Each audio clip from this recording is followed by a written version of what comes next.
هو الله الذي لا إله إلا هو الرحمن الرحيم الملك القدوس السلام المؤمن المهيمن العزيز الجبار المتكبر الخالق البارئ المصور الغفار القهار الوهاب الرزاق الفتاح العليم. أعوذ بالله من الشيطان الرجيم. بسم الله الرحمن الرحيم. Assalamu alaikum wa rahmatullahi wa barakatuh. I seek refuge from shaitan the accursed, and I begin in the name of Allah, the most gracious, the most merciful. May the peace and blessings of Allah be on all of you, our viewers.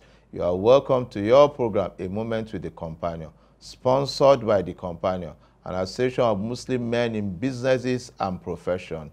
My name is Abdul-Ghani Abdul-Majid, your host for today's episode. Our topic for today is selfishness, the bane of our society. Our lecturer for today is Imam Abdur-Rahman Ahmad. Imam Abdur-Rahman Ahmad is the Chief Missioner of Ansaruddin Society of Nigeria. Dear viewers, join me in welcoming Imam Ahmad. Imam Ahmad, Bismillah. بسم الله الرحمن الرحيم وبه نستعين صلى الله على نبي الكريم وعلى آله وأصحابه وعلى الذين اتبعوهم بإحسان إلى يوم الدين. أما بعد، أيها الإخوة الأخوات الأحبة في الله، السلام عليكم ورحمة الله تعالى وبركاته. Brothers and sisters in Allah's deen, I pray that Allah subhanahu wa ta'ala will accept our fasting in this auspicious month of Ramadan. And I pray that Allah will make the attainment of excellence in all good things very easy for us. Today, we want to address one of the issues that pertains to the hearts. One, Allah subhanahu wa ta'ala has created us and given us something that is unique.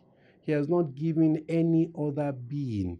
It is only we humans and genes that Allah subhanahu wa ta'ala has given the power of free will.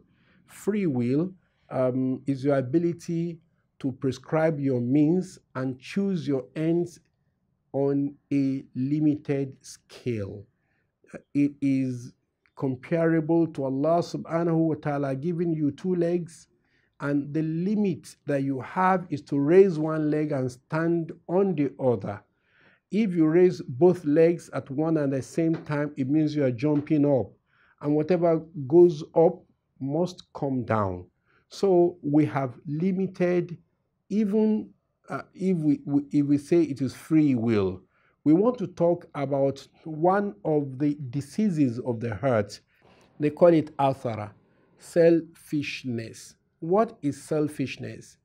It is the opposite of selflessness, altruism. Selfishness is self-centeredness.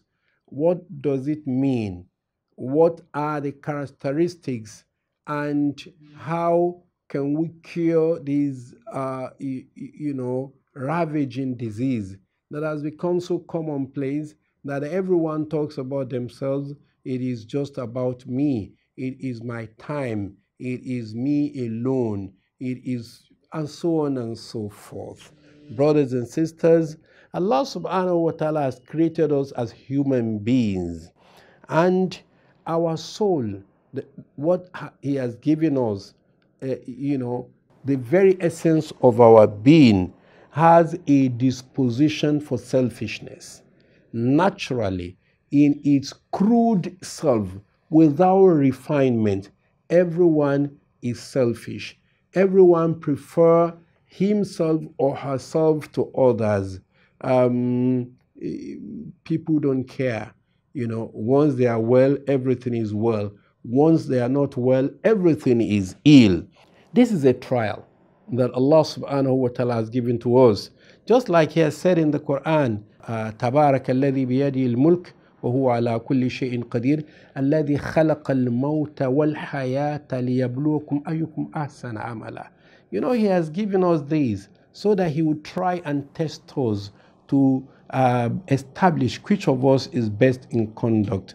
You cannot pass, you cannot fail until you are tried. So this is a unique trial that Allah subhanahu wa ta'ala has given to us, unless, the person involved, whether he or she lives by the moral code and the moral values of Islam as a transcendental religion, and is guided by the values in the Quran and the Hadith, human beings will always follow his or her earthly desires.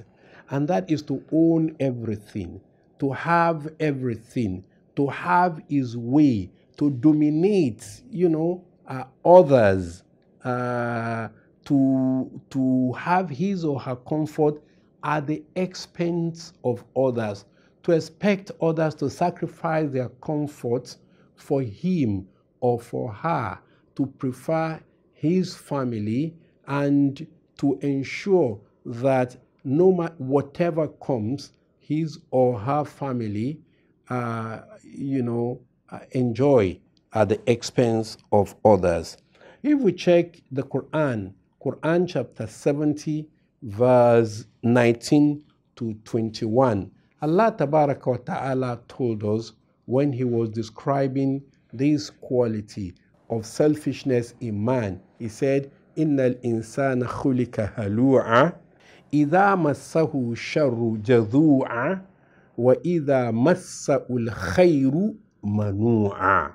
La ilaha illallah. You see, human beings, generally speaking, Allah said He has been created ordinarily in His crude self without refinement. He is wont to be haughty. He is wont to be greedy. He is wont to be self-centered. When good comes to him, yes, he's excited. He savours it. He enjoys this good. And when evil befalls him, he complains. He complains very bitterly. Why me? Why must this happen to me? And I pray, and I worship Allah, and I fast, and I do my bid. What is Allah doing? Why is He watching? For what is He doing that He has allowed this to happen to me? He is naturally hedonistic. He loves things that are beautiful. He loves things that are comfortable. He loves things that are elevating. He doesn't want discomfort at all. He doesn't want anything that will unsettle him. He doesn't, or she doesn't want anything that will rattle him or her. So, but Allah subhanahu wa ta'ala in the verses that follow these verses that we have read has told us how to cure this, and we are going to come to that subsequently. But let us look at the characteristics of a selfish person. Who is a selfish person? A selfish person wants the best and the finest, most perfect things for himself. He doesn't care. He just wants the best for him. Well, if you don't get what is best, or you don't even get what is good, well, so be it. The topic, that we're to look at is selfishness, the bane of the nation. You can see selfishness around. You can see its expression. It is out of selfishness that people cheat. It is out of selfishness that people appropriate what belongs to so many people, to themselves alone, stealing, embezzlement, cheating, over-invoicing. You can even see it on the streets. It is supposed to be a straight journey, let's say between Oshodi and Mile 2, for instance. But the bus driver, because of selfishness, and because there are people, so many people at the bus stop, he will break the journey into 2 or 3. He will say from Oshodi to this short place, it is 200 naira. From this to 5 and 6, it is 200 naira. From second rainbow to mile 2, it is 100 naira. A journey that will ordinarily have cost 200 naira is costing more than 500 naira, sometimes 600 naira. This is from selfishness. All right? The one who inflates the contract is selfish. The one who diverts, the budgetary allocation for road, to build a private house is selfish. So he wants the finest thing for himself. He wants comfort for himself and family to the exclusion of others. He wants to live in the finest house. He doesn't care. He wants to put a 1000 kVA generator, and he doesn't care about the noise. He doesn't care about the smoke. He doesn't care about the pollution. He just wants something for himself, everything that is going to be comfortable. He expects others to sacrifice, for his comfort, and undergoes all kinds of risks and dangers just for his own comfort. The Yorubas have a very beautiful saying. They say, "Omo loma laren se de turu turu." Of course, if it is not your child, good luck to any other person. You can ask him, okay, you can go, don't bother to come on time. Even you can come, even if it is 1 a.m., you can return home. This is your home. It is selfish people that will send their own children to the best schools and recruit other people's children as thugs. They will never allow their own children to do it. They will never allow their own children to go near such things. Of course, selfishness is indeed a very terrible disease that is hurting the selfish and that is hurting the nation. He seeks to protect his own whims and interests and ensure his own ease and comfort at all costs. He doesn't even care if war will break out. Someone was saying, well, if they don't listen, people should go on the street. Even if soldiers want to kill them, let them kill them. But where are your own children? Where are you encouraging others? So, you see, the manifestation of selfishness is a major threat to modern societies today. The materialistic thinking reinforces selfish, egotistical spirits in human nature and disseminates a me first. It is me first, and it is all right. It disguises in so many ways. People say it is self-care. It is, love for self. I love myself, and it is me first. In fact, nations can even become very selfish. They say it is our nation first. And, we are so interwoven, we are so interdependent that if someone sneezes in a part of the world, another part of the world will certainly catch cold. This is the reality of the world.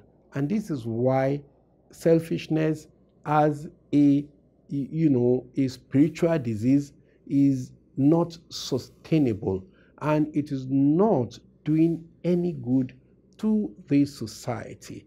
Brothers and sisters in Allah's deen, having tried to identify the traits and characteristics of selfish people, now we are in need of cure. We are in need of healing.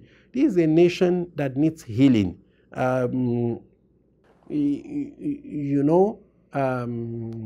If exchange rate changes today, even though yam and pepper, there are no foreign exchange component to producing them, the prices in the market will start to go up. They say, I know it's exchange rate. What has exchange rate got to do with it? It is selfishness that leads to hoarding. It is selfishness that leads to profiteering. So how can we cure it? Because we need to heal. We need to be cured as individuals, as families, as even, ethnic groups. We need, it is selfishness that will want one ethnic group to, go to another, man's land and wants to dominate them. I want to turn them into stranger, want to, take their land from them, want to dehumanize them. No, you don't need to do it. That's why Allah subhanahu wa ta'ala in Surah 70, having identified, the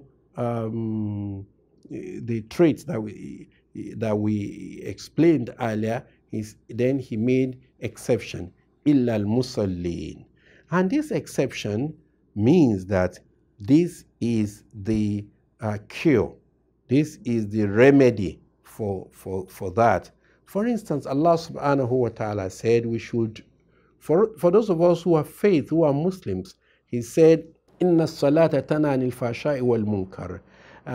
It is regular prayers that will prevent you from sexual recklessness and, acting in such a way that you cannot.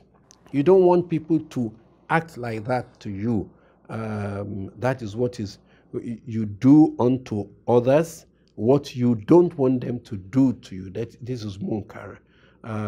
We treat others the way we don't want to be treated. We pay others the way we don't want our children to be remunerated. This is indeed a very, very terrible thing. But if you pray, and you pray right, it will cleanse you spiritually. It is not just praying, for the sake of praying as routine. Illa al-musallin. Those who pray, alladhina hum ala salatihim da'imun. They are constant and consistent in their prayer. Being constant and consistent in their prayers will help. If this is a nation that prays only when they are pressured, then Allah goes to say, وَالَّذِينَ فِي أَمْوَالِهِمْ حَقٌّ مَعْلُومٌ. And those who realize that even in their world, some other people have rights that are known. لِلسَّائِلِ, for those who will ask, وَالْمَحْرُومِ, and those who, because of their honor, their self-pride, will never ask anyone. They will never ask. But they are in need. So Allah subhanahu wa ta'ala, these are ways to curb selfishness. You know that if you have money or whatever you have, it's not just for you alone. Others have rights on your property, rights on you. And this is very important. This is something that we must realize, that Allah has given you more than you need. The money He has given you is not just for you alone. It's not just for you and your family. There are people who will ask you because they don't have. You are expected to be kind and, considerate to them because they have a right in your property. There are some people who لا يسألون الناس إلحافا. They will not go about asking people, but they are in need. You identify these people too, and you preserve their honor. In fact, the best sadaqah you can give is the one that you give to a needy who is too self-respecting to beg from you. Your reward is so high. Your reward is, even guaranteed with Allah if you do it with right intention.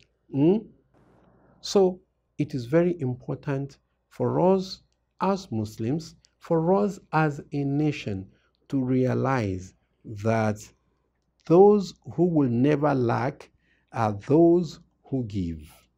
All right? The Prophet ﷺ said, al-yaddul uliya, the hand on top is better than the hand below. Which is the hand on top? The hand on top is the giver's hand. And they say givers, cheerful givers, will never lack. But even when you give, Islam has taught us that there is an adab of giving. Give in such a way that the self-respect of the one receiving from you will be preserved. May Allah heal our nation. May Allah subhanahu wa ta'ala heal us as individuals. May Allah make the attainment of excellence in all good things very easy for us. May Allah subhanahu wa ta'ala guide our leaders and heal them from the disease of selfishness. May Allah guide us as their followers and also heal us from selfishness. Subhana rabbika rabbil izzati amma yasifun wa salamun ala al-mursalin walhamdulillahi rabbil alamin. Ameen. Alhamdulillahi Rabbil Alameen.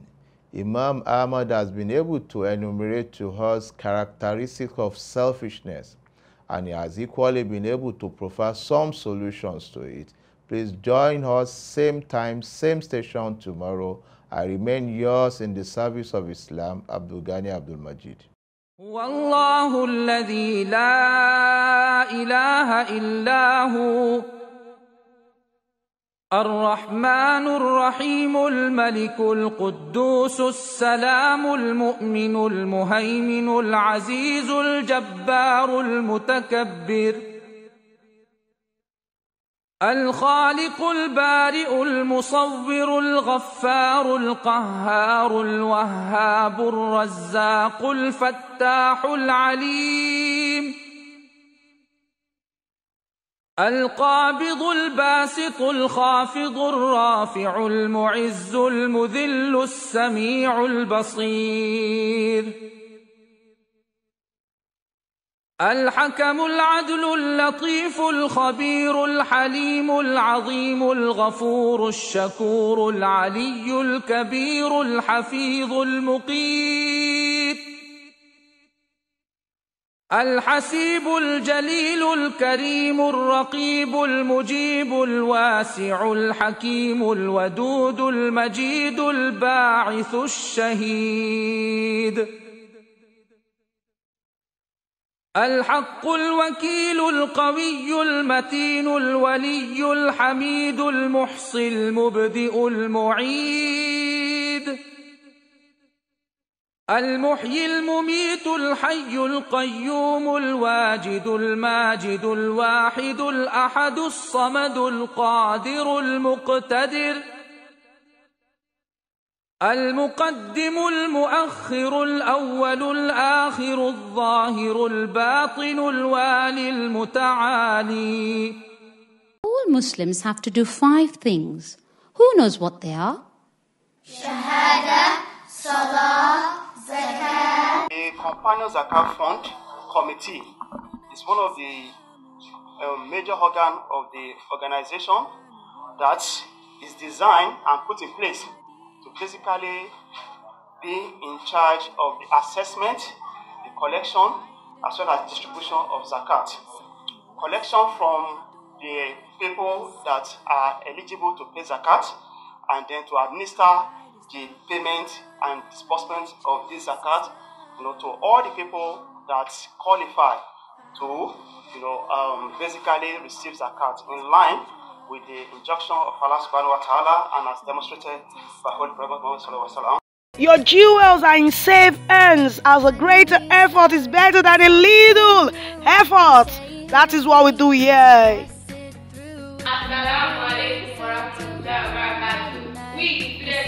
Wa alaikum salam wa rahmatullahi wa barakatuh. Yes, the first Criterion College, home of academic excellence and high standards of Islamic principles and values. The first Criterion College is located at 68 Oseini Alagbaji Street off Igbe Road, Igbogbo, Ikorodu, Lagos State. You can call on 091-3453-2897.